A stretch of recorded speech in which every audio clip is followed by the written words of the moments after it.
For more than a year, an 11-year-old German Shepherd named Sheba has been caged in a San Bernardino shelter in Devore, sentenced to death on September 11th.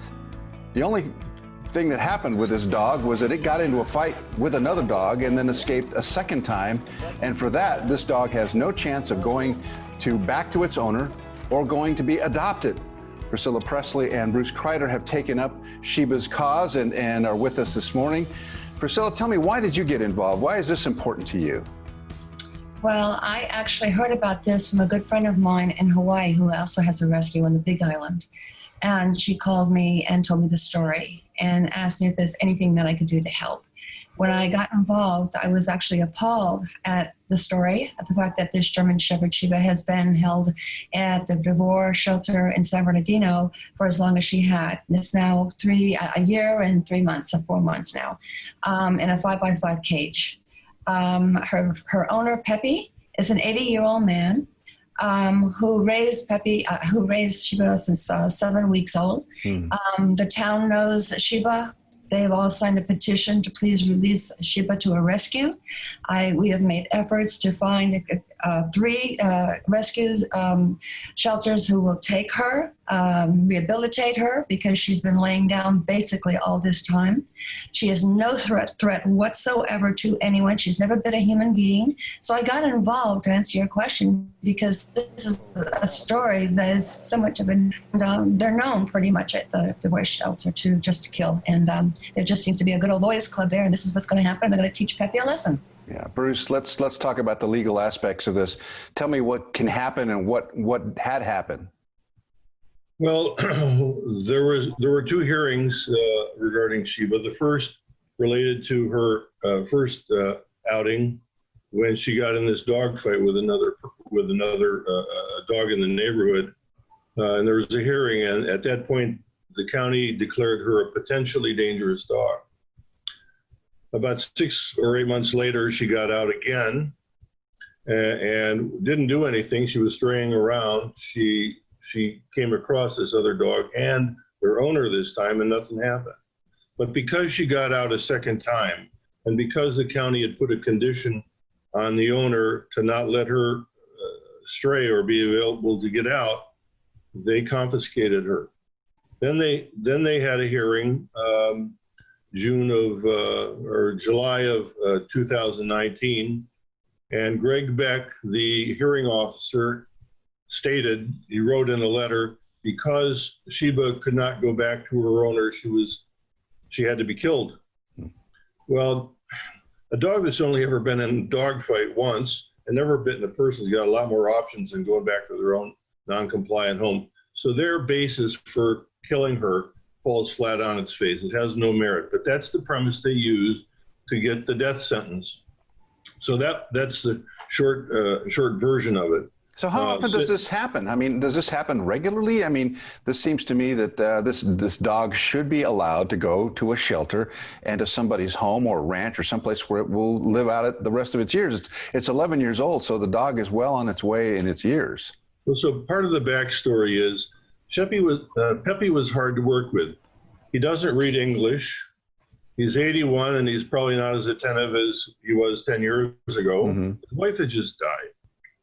So the confluence of all of those things kind of came to roost, and he wasn't responding on a timely basis to the warnings that were in English that he got. Periodically, I guess he would get somebody to read his mail. And so the county got an attitude about it. They got frustrated with him. He wasn't complying or complying fast enough. And they got an attitude, and it's my opinion, they just thought they were going to teach him a lesson. And threw the book at Sheba, despite the fact that she has the most minimal negative behavior history ever. I mean, she's probably no worse than any normal dog and probably better than most. So I think there's an attitude at the county, specifically in the legal department and the animal control department, about this owner. And Priscilla, how do you feel about these leaders in San Bernardino County who seem to take such a harsh line on this situation with Sheba? Well, obviously, I don't feel well. I've been both hearings that Bruce is talking about. And actually, we laid out a plan or a package that we sent out to them about 3 or 4 days ago that basically headlined all the things that we would do to take care of Sheba, that we would take her out of San Bernardino County, or any county for that matter that's close by. We have 3 rescue shelters that will take her, rehabilitate her, and get back to training, and not back to training, but give her some training. And by the way, the dog that Bruce is talking about, I believe was more the neighbor's dog, and they do not want Sheba to be put to death. They have signed papers, please do not do it. We love that dog. The whole town has done the same thing. So this is just, like I said, an injustice, and they're playing hardcore. We did talk, and I did talk to Kurt Hagman yesterday, who was the chairman of the San Bernardino Board of Supervisors, and said, I know that you can do something. He goes, well, it's basically up to the powers that be. And I go, no, I'm sorry. It is up to you. They're your clients. Bruce has mentioned this to them. So they're playing hardcore. It's going to be interesting. They did promise us she is being put to death. Her death sentence is September 11th. And we've asked them to please have one more, if we could talk again before this happens, and at least discuss it. So yeah. So Bruce, I'm wondering how often this happens. That this Sheba has all of you supporting her and trying to help her escape this death sentence. How often does this happen in San Bernardino County? Is this a regular occurrence in Devore? I think this is kind of a unique case, but Devore has a long history of some real negative kinds of activities going on there in terms of putting dogs down. It's just a different experience dealing with Devore, and they have appeared to be unaccountable to the board or even to the CEO there. They've not been prosecuted, stopped, or otherwise halted in their efforts to do anything they've ever wanted. So there's another super quick angle to this, if I can. Okay. There are only 2 ways to get Sheba to leave the county: either send her to a rescue or kill her, and then trigger a lawsuit. Sending her to a rescue is free, but to sentence her to death and invite a lawsuit which consumes tens of thousands of dollars in taxpayer money makes no sense. But that was their chosen path. If I were a taxpayer, I'd ask some hard questions about that. Well, let me just say that I have reached out to Gary McBride, the chief executive of San Bernardino County. Have not received a response yet.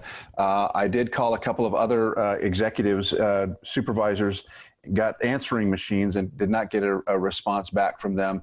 So we invite them to come on and explain their side of the story.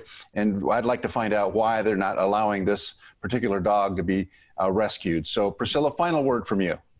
Okay, first of all, no, they're not answering you. They won't even answer us. Why? Because they say it's a lawsuit.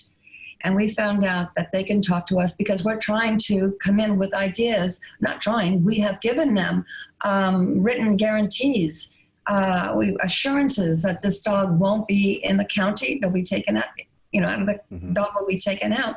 They don't want to talk about it. Why? Because they know they're doing the wrong thing.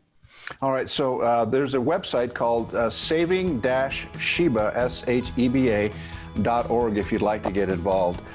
Priscilla, thank you so much for being with us. Also, Bruce, Krider, thank you so much. And let's hope that this story has a happy ending. And I know that there's plenty of homes out there who would be happy to take Sheba in. Thank you so much for being with us. Thank you so much. I appreciate it. Thank you.